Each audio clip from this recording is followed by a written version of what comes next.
Welcome to Technado with Don Pizzette, featuring sysadmin expert Don Pizzette, security specialist Daniel Lowry, and Peter. Hello and welcome to Technado. I'm your host, Peter Van Rysdam. That's not me there. That is a varmint that has gotten into our Christmas tree, a la National Lampoon's Christmas Vacation. He's in the spirit, though. Yeah. Oh, he's totally in the spirit. We were trying to come up with names for him the other day when we did the 12 Days of IT giveaway in here. Nothing really stuck. I mean, Rocky, Yeah. but we didn't want to name him after other Nothing squirrels. cliche. He's his own squirrel. He is. Tree rat. Or she. Yeah, fair enough. Keep All right. thinking on Well, that. like I said, welcome to Technado. We're in the festive holiday spirit here. I've got Don Pizzette with me. Don, how you doing? I am doing great. Glad to be back in the United States. So. I'm glad you didn't pick up an accent like Madonna. Yeah. I know. I was there for a week. It seems like that's long enough, right? Long enough for her, yeah. And Daniel, how are you? I'm confused now that you're allowed to just pick up accents at this point and like. It was weird then, Well, too. you know. you have to marry Guy Ritchie, but Okay, I mean, that's yeah. the secret. Maybe that's what's up. Really but disappointed you didn't answer with an accent when I... should I do the entire episode in an accent? I'm sure that'll offend someone. If Only not just if- our ears. If yeah. I am that, am I allowed to do it? only if we can get you a monocle. Oh, okay. Like if you want to do a proper British accent, you need a monocle. Yeah, I believe. It's, Yeah. You didn't pick any up at the airport store? I didn't have a chance to run by the monocle And shop. then which British accent do you go with? There You've are got so the, many. the posh accent. You've got Cockney, right? The You've got other one. Welsh. I think as an American, you have to do the Cockney, like Yeah, right, like you Chitty, Jason chitty, Statham. bang, bang. Yeah. That's what they all talk like, I Yeah. believe. If I'm not mistaken. All right, well, let's get to the news before we get ourselves in any more trouble here. Internationally. Yeah, before we create an international incident Yeah. and the embassies get involved. Our first article today comes to us from TheVerge.com. Microsoft Teams adds free communities feature to take on Facebook and Discord. So Microsoft is taking the best parts of Teams and packaging them up for groups and communities to use freely. And there was already a free version of Teams, right? Like, Yes. but what is different now that I wasn't getting before with that? All right, so there is a free version of Teams, and it's designed to allow you to do basic video calling and to access teams that are being hosted in paid accounts, right?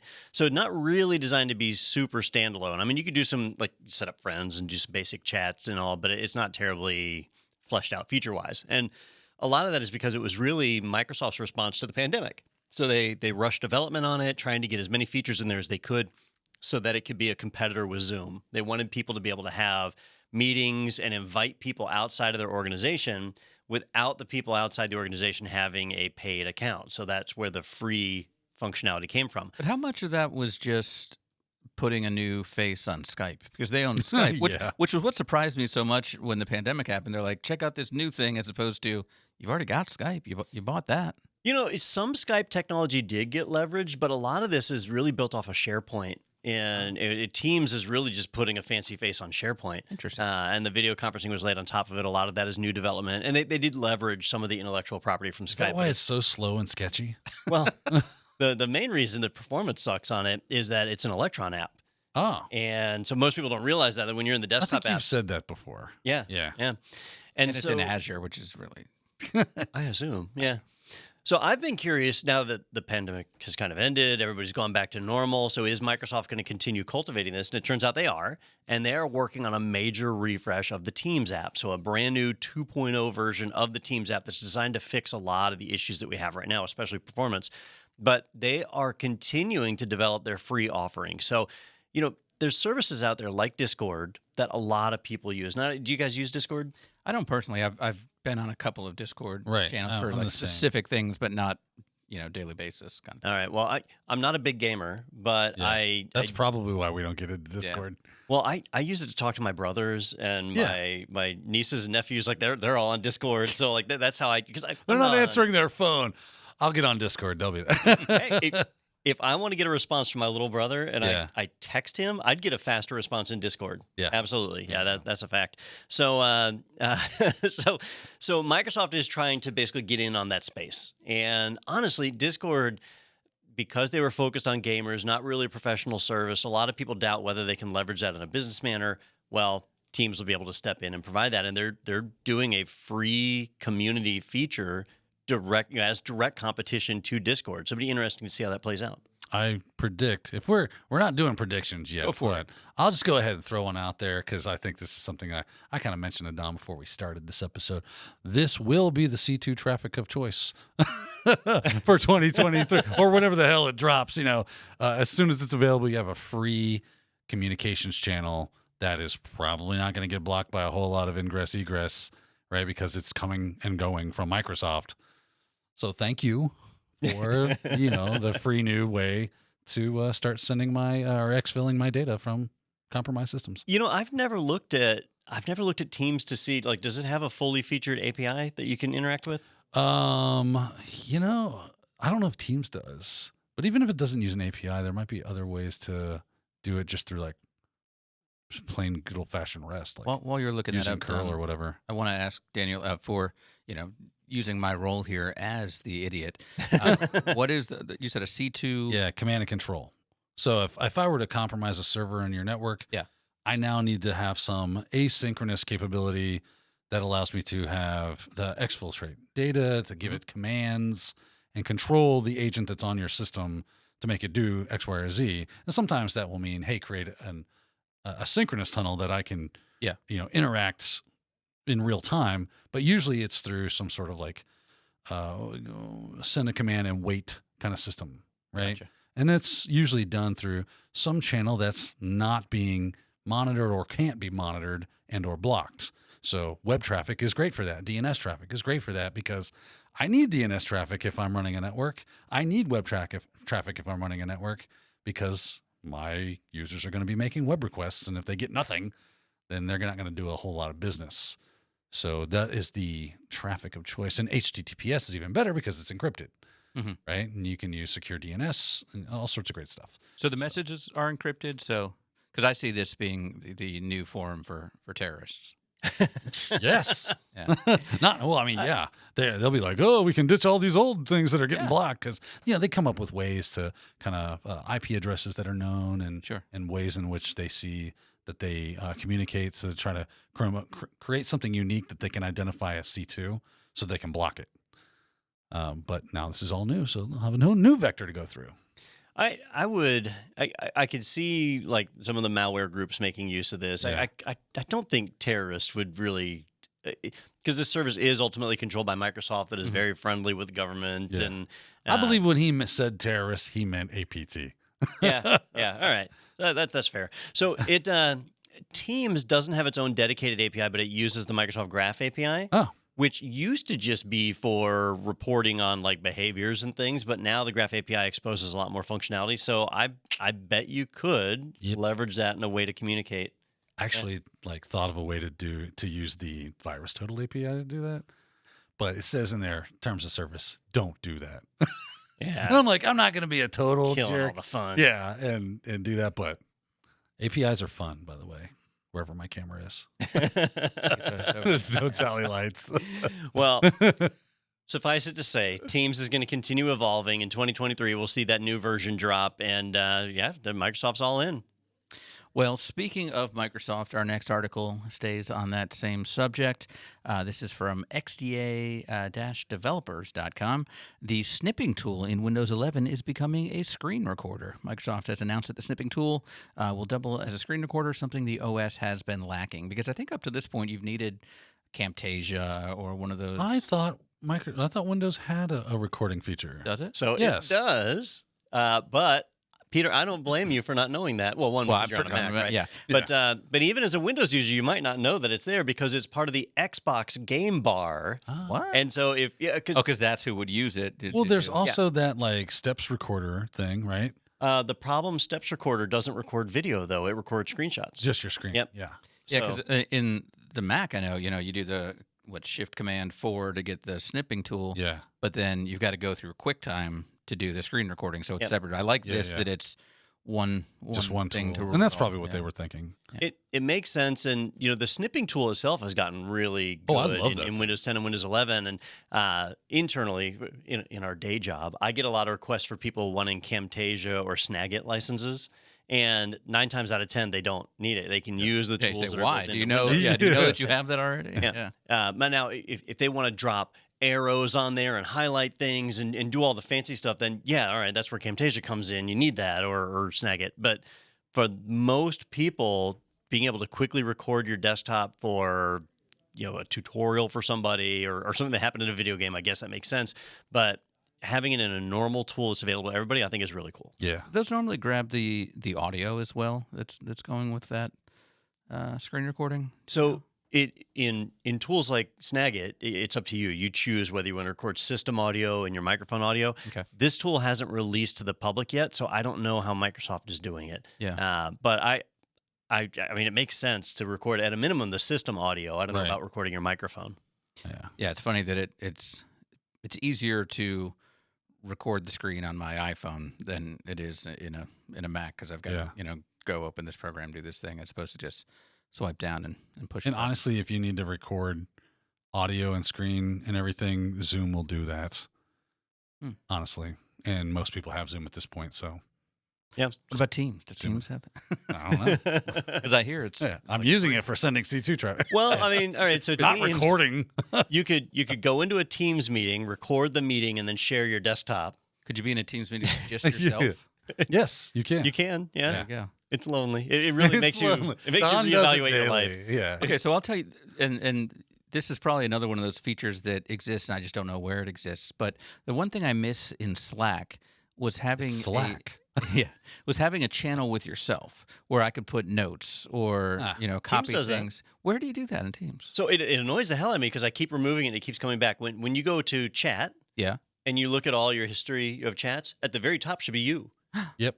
It's true. And every time I remove it, it Last puts the place I damn would thing look. back. Because I'm not going to chat to myself. That's stupid. But I mean, Yeah, you are. your need is not stupid, Peter. I'm sure it's very I useful. mean, for you but, are. But This is your space. Use it for drafts. And look, there you go. See? I've been up there the whole time. Don sent Yeah, me you a can- Teams message that says Peter is a useless person. Oh, And- wait, I shouldn't have said that. I think this teaches us something about UI UX, right? Because it's Yeah. easy to make fun of people that do UI UX as a profession. But here's a great example of where this has been not just on your screen, but like front and center. And you Slack, never it's saw it. along with the other direct messages. I'm just a person in Slack. Yeah. Interesting. But you What about Discord? Can you do it in Discord? that? I don't know. Just create a Discord channel and don't invite anybody to Because it. honestly, it's helpful sometimes when you're on your phone and you want to send something, to have for later when you're on your computer and all that kind of stuff too. That So. would be my guess. Yeah. Well, very cool. I've learned something today, and isn't that what this is all That's a about? rare thing. Yeah, I mean, every day I'm confronted with new information, but Yeah. today I actually absorbed it. Yeah, you assimilated it into Which your is- person. which is important. Today I learned that sometimes you have to do bad things and it comes with consequences. Who wants a body massage? Yeah. Body massage. What's the other one that I love? The pork sandwich. Oh, pork chop sandwiches. Pork chop sandwiches. Pork chop sandwiches. Yeah, if you I haven't can't looked finish up that one. the, the G.I. Joe, what would you call it? Like bad lip reading PSAs, almost? yeah. But it's like they've overdone. That was like when the internet was really fun. yeah, I'm a computer. Yeah. Stop all the downloading. Who wants a body massage? Yeah, they got in trouble. They 'cause did. It was like fair use for a while, but then when they started selling T-shirts, that's when they That's got when in they trouble. crossed the Yeah. line. Yeah. All right, Well, fair enough. it's all fun and games till someone sells a shirt. Well, we should rename this the Technado Microsoft podcast because a our lot next coming out of article, Microsoft. it's from arstechnica.com. Support for Windows 7 and 8 fully ends in January, including Microsoft Edge. Even businesses that will pay for it won't even get Windows 7 security updates. So now's the time. This hackers. business doesn't pay for it. Exactly. I mean, wait, that's weird. Yeah. So when we say including Microsoft Edge, are we saying including past versions or including the versions that specifically run on Windows 7 and 8? It's that, but it's also the original version of Edge. Remember how when Edge launched originally, it had its own web renderer? It and wasn't they Chromium? switched to Chromium. Okay. Yeah, and so that previous version is fully dead now, or will be in January. It's weird that we have to report on things like this because Windows 7 support has ended multiple times, and Windows 8 support has ended multiple times, but there's always been some kind of back channel where you've been able to pay to get updates, and some really, really large organizations, like entire branches of the military, have been paying for these updates because they're not ready to move beyond that operating system. Well, in January, even those back channel methods are ending, and I've seen Windows 7 systems in the wild as recently as last week. So, they're still out there, and now it's a high risk thing. So you could see a Windows 7 machine in the wild and just assume, oh, they must be paying for updates. But as of January, that's not the case anymore. So if you have any Windows 7 systems in your environment, you need to be phasing them out, and Windows 8 as well. If you can't phase them out, so let's say you have a piece of scientific equipment or something that relies on Windows 7 to run, you've got to isolate it from the network. You've got to... Saying you have a rover on Mars that you can't physically get to. I mean, that's realistic. Like, you might have a Didn't Windows we talk 98 about that machine. once on, like, it was like Voyager or one of those things was running something that... Yeah. that was It's Windows 7. Yeah. Something ancient. They launched it in the 70s. It's Vista. Yeah. Yeah. They got an early preview. Yeah. And that's going to happen, and Yeah. you can isolate. I know I used to work at a bank, and we had He was this. a teller.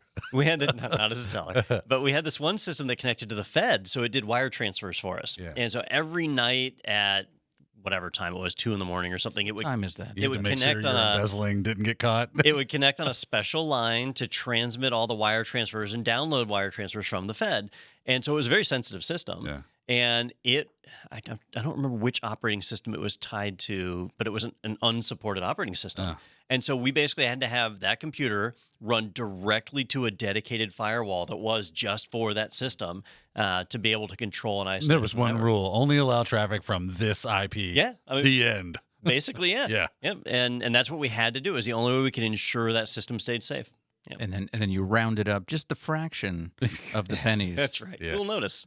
Yeah. Decimals. It's not a mundane detail there, Don. Yeah. Federal prison. Yeah. All right. Well, yeah, it's a lot of Microsoft news this week, but I think when we get into the second half here, we're moving a little bit to security and a little bit of hardware as well. But before we do that, let's take a quick break, and we'll come right back after this on Technado. Who wants a body massage? Body massage. In the 15 minutes it'll take someone else to set up the tree, you could watch an entire IT Pro episode. Get started on your IT journey today at itpro.tv with video training for CompTIA, Microsoft, Cisco, Linux, Apple, security, cloud, and more.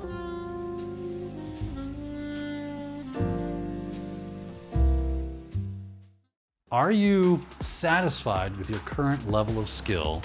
And if not, what are you doing to remedy that? So if you're just getting started in IT, I think there's core foundational skills that you need. Post-exploitation lateral movement is a way that you can absolutely implement your firewalls to maximum effect to make a hacker cry.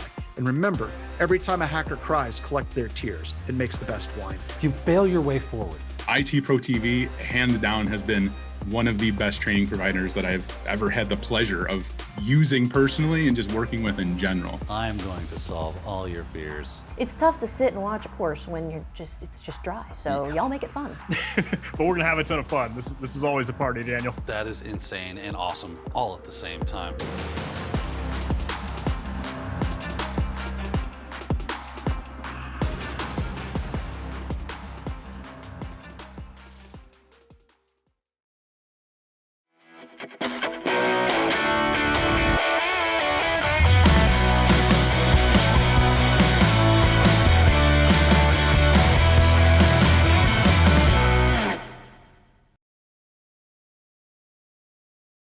All right, welcome back to Technado, and a little bit extra of me in the commercials there. You guys didn't get to see it, but made some holiday themed commercials there. Wow, the value of production's really gone downhill around here. We're really going to see sales go through the roof. On that one. Yes. We saw that IT Pro TV, and it was, Yeah. it was a little rough. Guys, it's going downhill. All right. Well, speaking of holiday shopping, I think this next article will tell us a little bit about what you can expect soon. But this is a Deja news article. Deja news. Like to thank our trainee director who is back there today, filling in for Titus. Appreciate it. That is how I make sure that I'm blurry for the rest of the show, by insulting the director. But He'll stretch your picture. Add 30 pounds. yeah, the camera added a little bit more today. It's not just holiday eating. All right. This article is I am blurry now. No, it's happening. You've been injecting like nachos into Actually, your face. that's the best my skin has ever looked on this show. I'm like that woman, or Carrie Lake, the woman running for governor out in Arizona. Like every time she would do an interview, like from her house on Zoom, blur her. it was just the soft filter. It looked like, well, you're coming to us from a dream. But anyway, this article Just a is smudge from lens. I put Vaseline on all the lenses that are going to be facing So me fun. beforehand. This is from Phoronix.com. Raspberry Pi's supply chain issues beginning to ease up. And I know we talked a couple weeks about how impossible this was to get a Raspberry Pi, but we're saying that now they're Still impossible. still impossible. Well, they're at least on Amazon for an incredible amount of money. Yeah, so the CEO of the Raspberry Pi organization, which I've forgotten their actual name, but anyhow, he came out a few weeks ago and said, look, I know nobody can buy a Raspberry Pi right now, but we're doing something to fix it. And Eben Upton. Yes, that's it. He used some ambiguous terminology, and so people really began to wonder, and I'm one of them. I wondered whether or not he was actually going to be able to resolve this issue. So now he's trying to back it up with real, actual facts.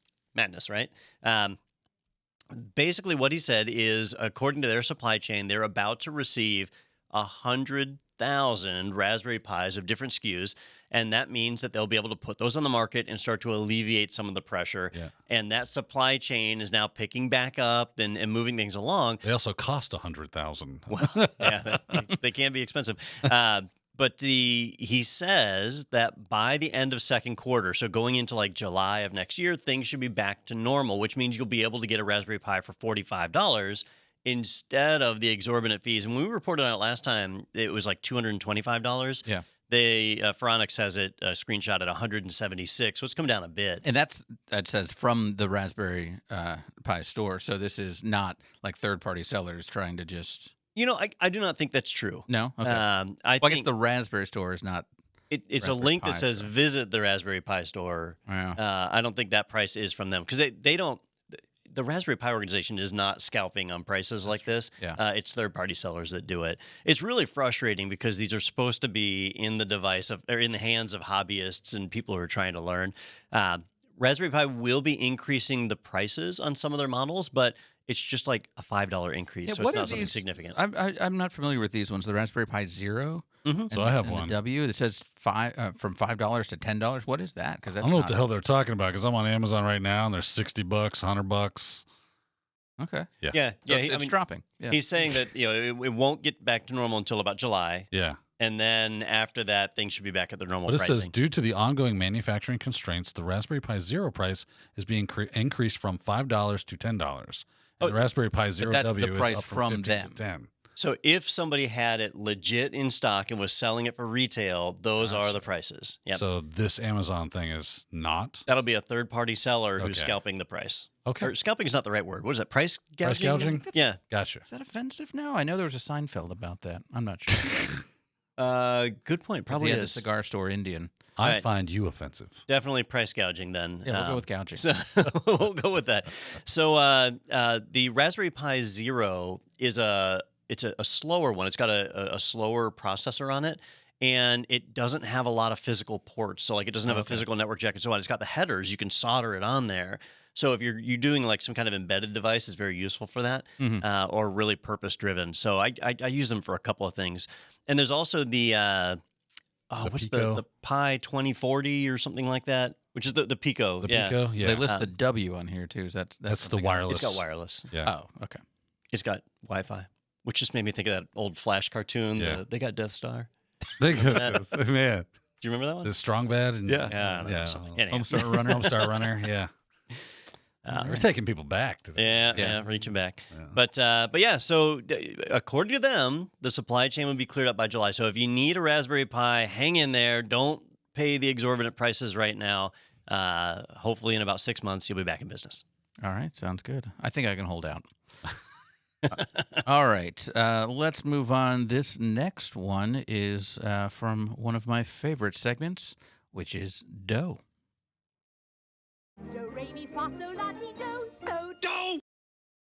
All right, this comes to us from securityaffairs.co. Don't put that M on there. You'll get to the wrong site. All right. Experts devised a technique to bypass web application firewalls of several vendors. So that's interesting to me that it's something that wouldn't just apply to one specific person, but they found something that could be used across a lot of different places. So how's this one work?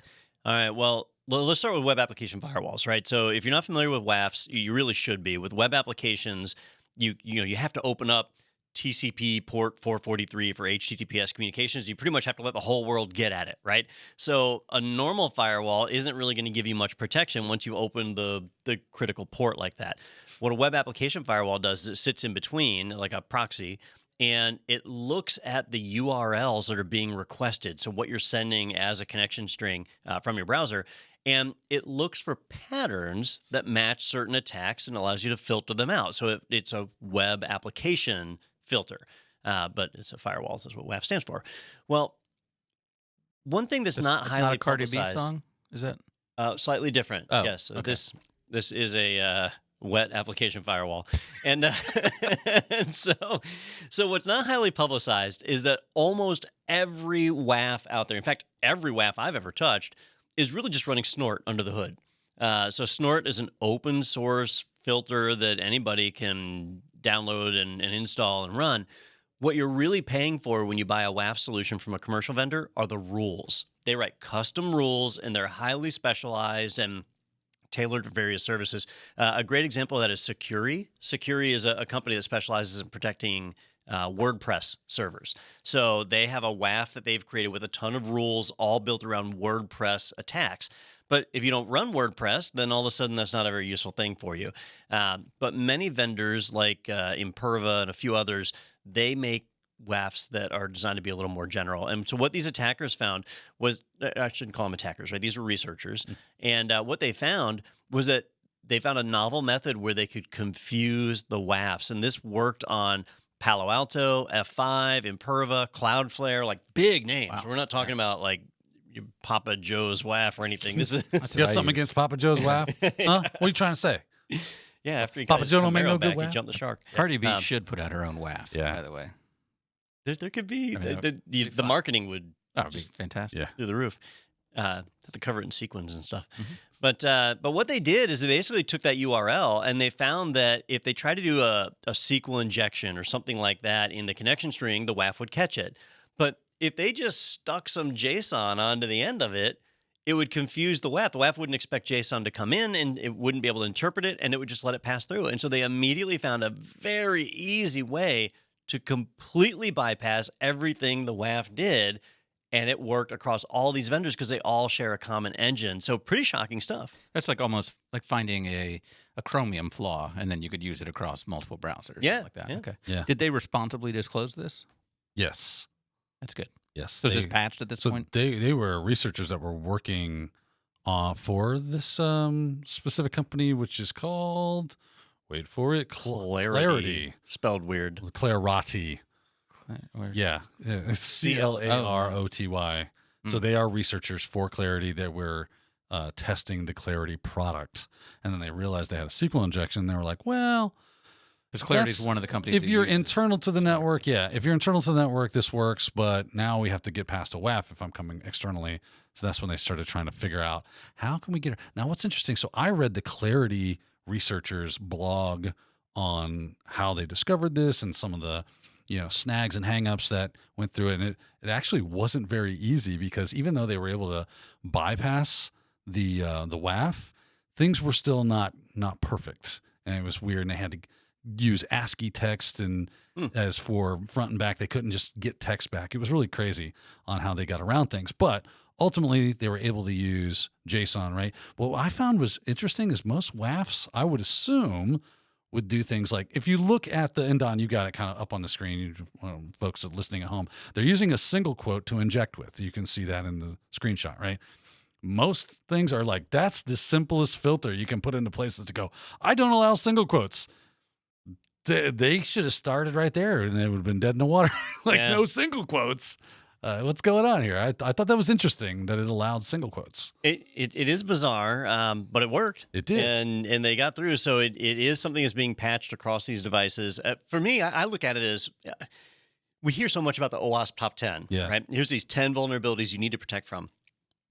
Most of the WAFs that are out there will protect you from 8 of the top 10 that are out there. And so for enterprises, this is what blocks that off. Well, if you have a bypass of this nature, imagine all of a sudden being opened right back up to the OWASP top 10, like just a huge amount of risk. So this is a big one just because we've become so reliant on WAFs. Now, not everybody uses that. And if you don't have web applications, if you have other types of applications, this doesn't matter to you. So it's not a giant red light. It makes it onto CNN like Spectre and Meltdown and all those guys. They didn't say there was any kind of like compromise due to this vulnerability either. That they discovered it.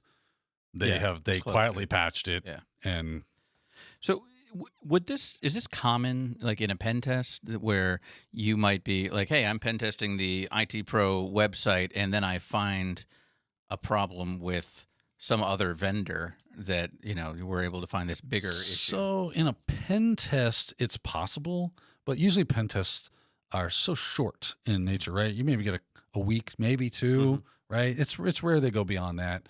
And you're basically going, hey, find that low-hanging fruit. Yeah. If we've made a mistake, we need to know about it ASAP. And you're probably checking off some compliance box where you're required. You'll notice this was a research team that works for the company that makes the software, right? So this is an internal team that's their job, is to research that specific thing. And that's 24/7, 365. That's how they live their life.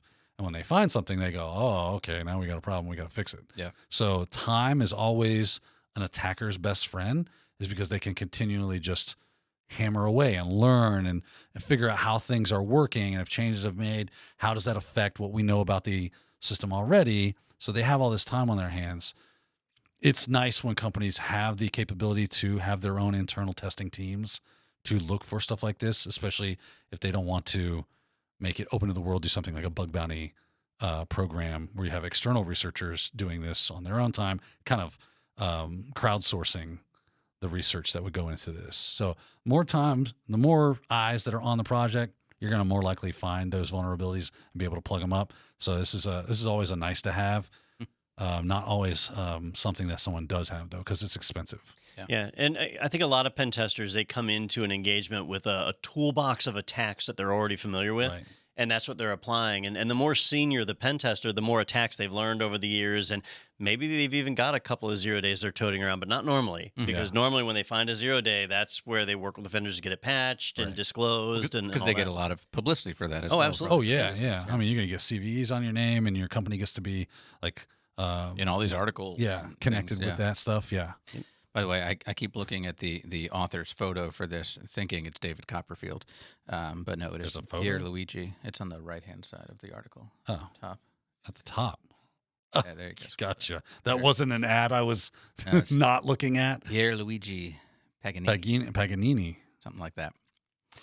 But it's not. It's not Pierre Luigi. Oh, yeah, I see what you're saying. I get what you got. And his last name is Paganini. Is that the author of the article? I thought that was an ad for a book. No, if you scroll, at the very top. He is the author of the article. Oh, okay. Luigi. All right. Well, but maybe it's also an ad for his book. I think Peter is endorsing this book. Go out and buy Digging the Deep Web, Exploring the Dark Side of the Web by... I love how he's got a hoodie on, man.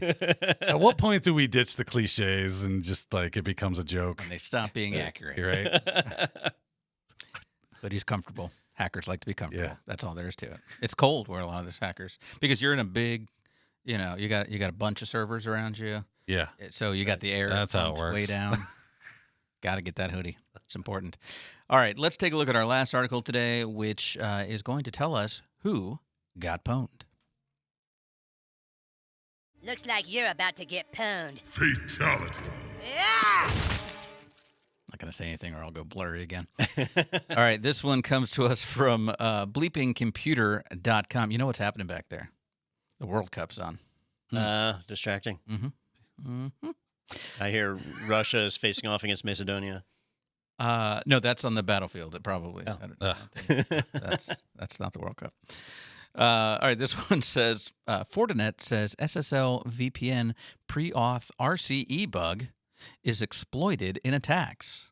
But then I love the name of this bug, the SSL-VPN pre-auth RCE bug. So, I mean, if you just boil it down to a couple of words, though, Daniel, would you agree that a pre-auth RCE bug is probably one of the worst things that could happen? Yeah, absolutely. What's RCE? RCE is remote code execution. Oh, so means I'm not yet authorized. Correct. But I can execute code remotely. Well, you nailed it. So from my house, I could execute code without you a password. get it. Wow. Okay. When you tell me what the words are, And that's probably the worst that could happen. And then when you couple that, the SSL VPN part, the VPN doesn't really matter, but the SSL VPN has to be open to the internet, so your customers or clients or employees or whatever can connect to it. This is the DNA for like worms. Yeah. Right.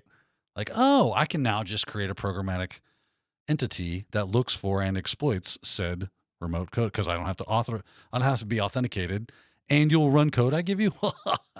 Well, this is going to be special. So how was this? Was this one researchers again, or is this discovered in the wild via attacks? So the information that I've seen came from Fortinet themselves, and so I'm not entirely sure because Fortinet is not a very transparent company. Yeah, they're being a little hush hush on this. Yeah, and I think I've spoken about this in the past about how they kind of have a history of not disclosing things, and so personally, I choose not to use Fortinet equipment of any sort. But in this case, they have disclosed that this is out there. It's their own vulnerability number, CWE 122, but it does have a CV attached to it. And so they've got a patch. They're pushing out to get people there. It affects a number of different versions of Forti OS, but it's somewhat unclear. Did they get it from a researcher? Did they see it being exploited out there in the wild or what? But it looks like it did come from a cybersecurity firm where it was discovered and then reported and patched. And so this is part of a responsible disclosure campaign. But I haven't seen the information from the original people that found it. I'm going to look at this link right here and see if this is it. Olympe Cyber Defense is the Talas Cyber Veil failed. Oh, that might be why I didn't see it. Is it in French? It is in French. All right, well, there we go. All right, so you translate you can that. read this, can't you? You got a little French under your hood. I can read about a tenth of it. Yeah. Where's Pierre Luigi? If there's a section on like ordering food, I'm sure he's Italian, isn't he? Yeah, Pierre. All right, so here's my question: when you put this out and say, "Hey, here's this problem. It does this, this, and this. You should patch. Here's the patch." Would they be better off just saying, "Hey, there's something bad. You should patch," and then we'll tell you how it works after you've all patched?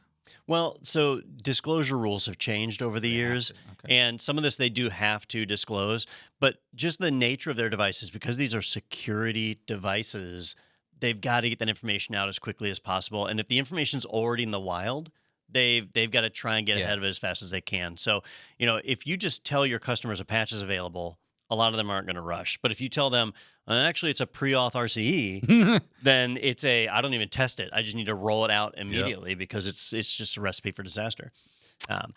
And they've had a few instances over the years, just to add a little more to what I mentioned earlier, of hard-coded user accounts, backdoors available in the system for support that were exposed to attackers, and other things like that. Fortinet, their equipment is typically lower cost than some of the other providers, right? So it's, I'm trying to be politically correct here, I guess, less expensive than solutions from other vendors. Affordable is what we like to say. It's cheap crap. Is what they say. But it's not like they're the only ones affected. Cisco has had some RCEs recently and a few other ones, but this one's bad. If you use Fortinet equipment, again, you just need to jump out and patch as quickly as possible because this is a bad one. You're better off sticking with your Huawei and ZTEs. Yeah. Huawei, they patch it for you, right? They just run it right in. That's right. You don't have to worry about We fixed the problem. We added a few other problems for you. Well, I mean, for you. Yeah. We call them opportunities. Yeah. It's a feature. There we go. All right, guys. we don't want to let you know about any webinars coming up because we've got a little bit of time before that happens. But to let you know kind of our holiday schedule here, we've got the Technado this week. Next week we'll have a regular episode, and then that final week, that kind of between Christmas and New Year's time, we'll have that fun episode. We'll look at some predictions, play a little game and stuff like that. So there is still content for you to enjoy to get away from the family if you need to. So don't worry, that is there. Also want to invite you to head over to Technado.com. Oh, that reminds me, I heard a joke about Don's mother. It said that it used to be called a jumpaline until Don's mom went on it. This time. Oh, man. Be a jumpaline. That's funny. That's a good one. It's trampoline. She's a tramp. Hmm. Just spell it out in case anybody missed it.